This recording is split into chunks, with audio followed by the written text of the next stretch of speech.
Matt Rhule just finished a jam-packed press conference, wrapping up the Northwestern win, what we need to work on going forward, because Matt Rhule said we are a very imperfect team. He wasn't too happy. He addressed a couple of defensive line benchings going forward, a huge shakeup coming to the offensive line, a couple notable injury updates we need to discuss, what we need to do versus USC in order to win, and everything else you need to know, along with a bunch of big-time news from these past couple hours, what Brian Kelly's firing from LSU really means for Nebraska, because there's some serious implications for the Huskers, along with the rest of college football.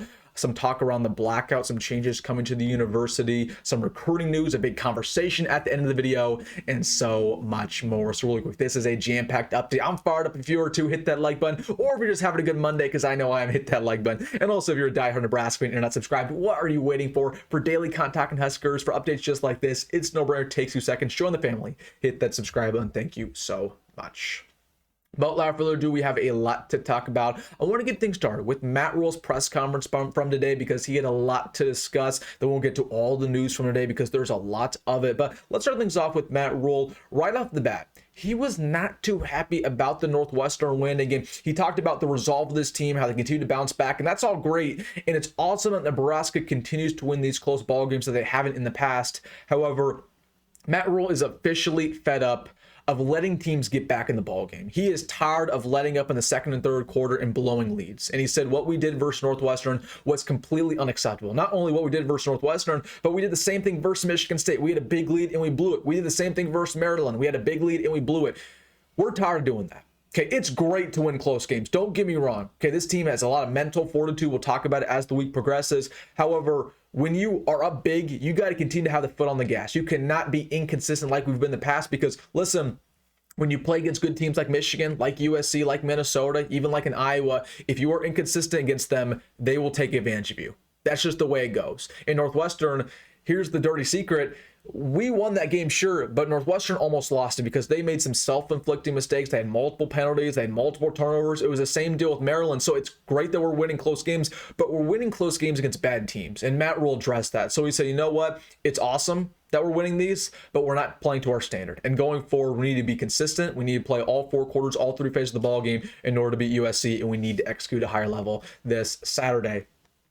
Then he talked about a couple benchings on the defensive line that were very notable. I don't know if you guys noticed this, but going into the second half, there were multiple new faces out there. It was David Hufkin, there was Kate Petchak, Sula Fodu, Gabe Moore, Jalen George, a bunch of brand new defensive linemen. And he said that really the reason why a couple defensive linemen got benched or played a lot less snaps is because, number one, simply put, the defensive line was not playing well versus Northwestern, nor have they been playing well the entire season. You know, there are a couple young guys like a Cade Petchak, like a Gabe Moore, have really earned snaps in practice. They're playing really well, and they're going to be key pieces not only for us the rest of the season, but going into the future, going into 26, going into 27 as well. So listen, I mean, the defensive line, I'm glad they're at least making changes. I'm glad that they addressed that as an issue. You know, it's one thing to, you know, continue to put out the same players every single week and hope for new results. Okay, that's insanity. Okay, we know who our pieces are. Elijah Judy, he's okay at best, but he's not a great player. Williams Neri, he's very inconsistent, along with Cam Hart and the rest of them. So I appreciate that they're taking accountability, they're doing whatever it takes to fix it, and I expect to see a lot more defensive linemen out there versus USC, especially if some guys aren't playing up to snuff, like a Williams Neri, because simply put, Williams Neri, he played very good versus Michigan State and Maryland,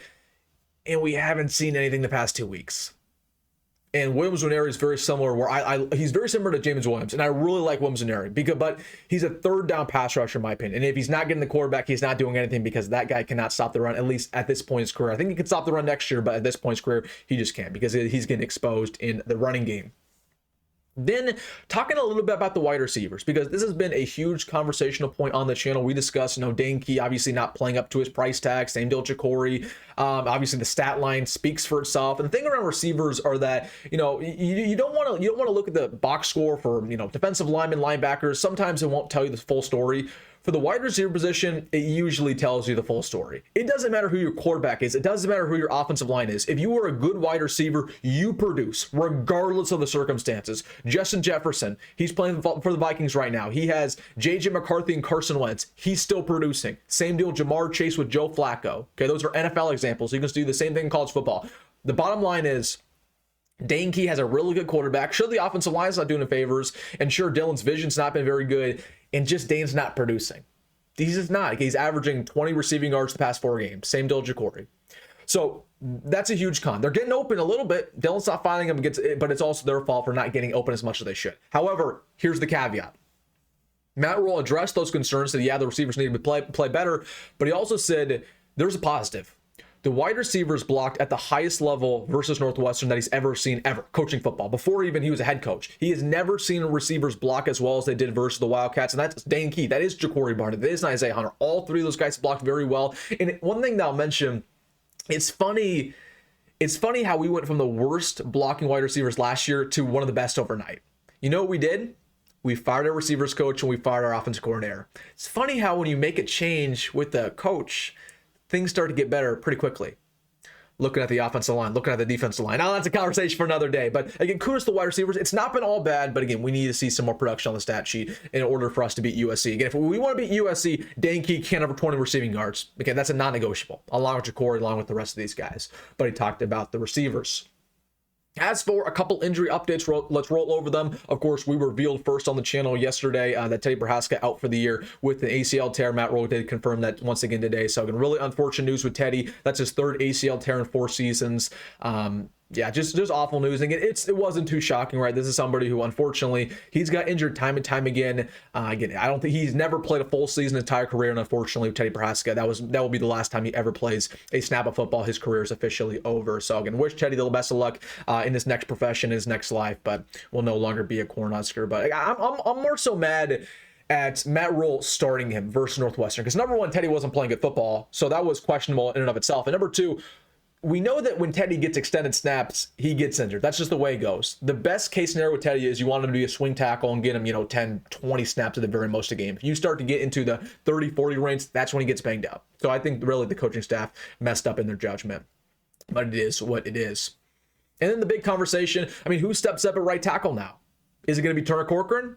Or is it going to be Gunnar Gatula? Because Gunnar Gatula, Matt Rhule said he's dealing with his own knee injury of his own, right? Probably won't play versus USC. It's going to be questionable. So that's a big question mark. And then Turner Corcoran, he'll probably be Turner. And Turner played decent versus Northwestern, but don't let that fool you. We've seen 5 years of Turner Corcoran football, and it's not been good. It's been worse than Teddy. It's been worse than Gunnar.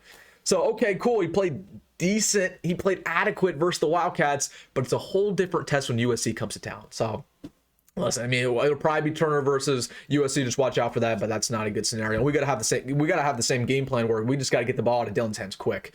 With these RPOs, these jet sweeps, these screens, these slants, because again, if Dylan's holding the ball for 3-4 seconds, he will get sacked with this offensive line. And then also, we talked a little bit about USC. It says it's going to be the toughest game of the year. They're a better team than Michigan. They beat Michigan earlier in the season. There's a couple things that we got to do in order to beat them. Jaden Maiava, you have to stop his arm and his legs. He's mobile. He really showed us how a little bit last year when we played him. That was his first ever start, and he looked really good. We know that they're elite in the red zone. We got to stop them and only force field goals. When they're inside the 20, inside the 10, they're one of the best red zone offenses in America. And also, this secondary has to have a good game. Sear, right? He's fired up. It's a revenge game. He played well last season versus them. Hopefully, he can do it once again. And last but not least, Matt Rhule said something I thought was kind of funny. Kind of fired me up too. He said, "I know we're all Nebraska nice, but we need to have a real game day environment versus USC. We may need to be a little bit toxic, but we at least need to be loud. We need to be a 12th man because this team needs all the help they can get, but the fan base, we need to be there representing and wearing black for the blackout." All right, guys, that was the Matt Rhule press conference. Now let's get to all the news from today because there's a lot of it. I want to get into Brian Kelly and all the implications of his firing because there's a lot of implications. We talked about recruiting. We talked about Ahmad Hudson. He'll be visiting this weekend, Albert Simeon. But the reason why I think this is interesting, and of course, James Franklin got fired as well. We saw Billy Napier get fired. We have never seen this many high-profile coaches get fired midseason for crazy buyouts. What's interesting in regards to Nebraska and the rest of college football, it shows you one thing. Boosters are taking over. There's more money in this sport than ever before. Boosters have a say in everything when it comes to NIL, when it comes to the portal, when it comes to recruiting. Boosters have more power than the athletic director. They always have, but now more than ever. The boosters are the one making these calls. So that shows up for Nebraska in the future. If we want to make a switch with potentially an offensive line coach, if we want to make a switch with an offensive coordinator, if we want to make a switch with a head coach, down the line, the boosters have more power now. That's just the way it is. It's just crazy how money controls the sport. And boosters might also have a say about getting guys in the portal. You know, let's say Matt Rhule wants to get a quarterback down the line, and the boosters say, we don't want that quarterback. We'd rather go for this other quarterback, and we're not going to give you money for that quarterback. We want the other one. It's crazy. There's a whole loophole. There's a whole, I mean, you can talk about it for days. But that's the reason why you're seeing, you know, Brian Kelly, his buyout was $52 million. That wouldn't have happened 5 years ago. But because of NIL, because of all this, the boosters have so much control, and that's why this is happening. So Brian Kelly, I don't think he'll coach again, man. I think he's done. I don't blame him. If he's done, he's done. He's a toxic coach. I saw Malik Neighbors, who was a former LSU receiver. He put something on his Instagram like "kick rocks, Brian Kelly," and he played for him like 2 years ago, and he was a great receiver. So if your star receiver didn't even like that coach, I don't think anybody liked him. So that's a conversation for another day. All right, blackout game on Saturday. Look at these uniforms. I kind of like them. I'm not going to lie. I do like them. I know that they're kind of a hot take, but I'm very proud of Nebraska. They're going all in for this blackout. I mean, they're going all in. I think they're going to paint the field black. It's going to be black decals all over the stadium. There might be black balloons. I can't confirm or deny that, but we'll keep you guys posted.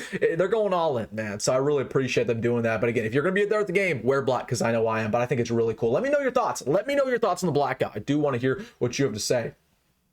Also, should be noted, the UCLA game, we do not have a time. It was supposed to be announced today, but they're going to push it back until next Sunday. My guess, I'm going to tell you right now, I believe it'll be a 2:30 kickoff. Of course, it's in Pasadena. I believe that game will be on Peacock, so just watch out for a 2:30 Peacock game. I believe that. From what I've heard, that's the expectation versus the Bruins. Couple recruiting notes I want to talk about real quick. Blake Stewart decommitted from Clemson. This is a 4-star safety, worthy of noting because back in January, John Butler and Addison Williams visited him down in the South. And we need some players in the secondary. We talked a little bit about Tadarius Hughes, but we probably need 2 or 3 more total. So just a guy to watch out for. Nebraska, there is some interest there. I wouldn't be shocked if he visits the Huskers within the next couple of weeks, but big time rangy safety who decommitted. I thought this was cool. Trae Taylor said that he wasn't going to be able to make the first half of the USC game because he actually plays a football game earlier in the day for the playoffs down there in Illinois. And he said, hey, can I get a private jet? That just shows you the commitment of Trae, that he wants to go to the game in Lincoln despite him playing a college or a high school football game 5 hours earlier. I mean, he knows how big of a weekend it is for recruiting all the 5-stars, all the 4-stars on campus. We'll talk about it probably on Thursday on the channel, all the visitors. And then he tweeted this out. He said, I've all figured out. I'll be there. So again, we're just lucky that we have such a committed quarterback in this class who's committed to not only the team but to the recruiting class, because he'll do whatever it takes to be in Lincoln to talk with all the recruits who will be there. And then really quick, wanted to end the video, just giving some hype to Kenneth Williams. I feel like I didn't talk about him enough after the Northwestern win, but I'm telling you guys, this has been my guy. I've been putting you guys onto this player for months now. I told you guys, know the name of Kenneth Williams because he's going to make an impact on special teams. But I'm so proud of him. And honestly, the thing about Kenneth that makes me kind of sad is it just shows you how special the walk-on program is. A lot of these players who are overlooked, under-recruited, completely underrated, Nebraska takes a chance on them and they turn out to be studs and they have a defined role on this team. That doesn't happen anymore in college football, So Kenneth Williams is one of the last ever walk-ons. He's making an impact. I'm, again, incredibly happy for him and what he did versus Northwestern. And as for the people saying, oh, we should play at running back, I wouldn't mind it. I wouldn't mind putting him at running back. He got some burst. He got some speed. And clearly the running back room's wide open outside of Emmett because Isaiah, I liked what we saw versus Northwestern. But again, not a big enough sample size, but we will see. But Kenneth Williams, I think he'll just stay at kick return this year. And next year we could potentially have conversations about him being a running back. And last but not least, wanted to mention this. Justin Rhett only played 1 snap versus Northwestern, but he was the one who forced the interception that was bobbled way up in the air and was ended up picked up by Donovan Jones. So Justin Rhett's actually played some pretty good snaps these past 2 weeks. He played a lot versus Minnesota. I just thought it was worthy of mentioning because this is somebody who transferred in from Georgia. He was a big-time former 4-star. He hasn't played maybe as much as some people were expecting, but still, there is a real possibility where Justin Rhett starts on this football team next year, and he's actually played pretty decent. I've been impressed with him in coverage. He's played nickel, he's played free safety, strong safety. Definitely has an upside. So wanted to take this time to shout out Justin Rhett because again, he forced that interception. We all like to talk about, Donovan Jones got the pick, and kudos to Donnie for getting that. But the guy who forced the pick and forced it to get bobbled up in the air was Justin Rhett. So kudos to him. All right, guys, that is all the news from today. Let me know your thoughts down below about everything. Hey, if you made this far, you know what to do. Hit that like button and subscribe. As always, folks, go be red, go Rhule, and I'll see you in the next one.